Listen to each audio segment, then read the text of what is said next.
পৃথিবীর ইতিহাসে বিরল এ ঘটনা। রাজপথ থেকে বিচারপতি, নাম বলা হয় অমুককে প্রধান বিচারপতি নিয়োগ করা হোক। এটা বলেছি যে পৃথিবীর ইতিহাসে বিরল, এই জন্য আমরা গর্বিত এবং ওনাকে সেটা স্মরণ করে দিয়েছি।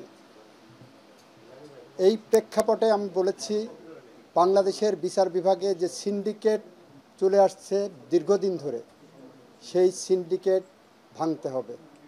ন্যায় বিচার প্রতিষ্ঠা করার জন্য, মানুষের অধিকার প্রতিষ্ঠা করার জন্য সেই সিন্ডিকেট ভেঙে দিতে হবে।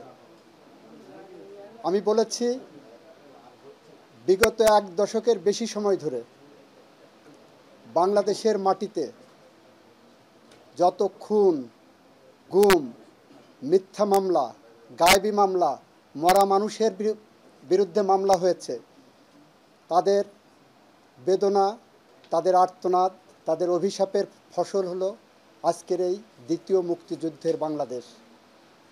আমি বলেছি তাদের বোবা কান্না, তাদের অধিকার প্রতিষ্ঠার জন্য বিচার বিভাগকে উন্মুক্ত করে দিতে, যাতে তাদের অধিকার প্রতিষ্ঠা হয়, এটা আমি বলেছি।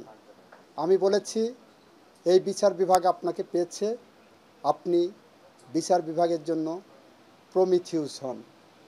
আপনার টিমের প্রজ্ঞা, সততা, নিষ্ঠা বাংলাদেশে যে চিত্র অঙ্কন করবে, সেই চিত্র ভ্যান গগ কিংবা পিকাসোর নয়, সৈয়দ রেফাত আহমেদের নেতৃত্বে যে জুডিশিয়ারি হবে, সেই জুডিশিয়ারির অঙ্কিত চিত্র। এইগুলোই ছিল আমার মুদ্রা কথা।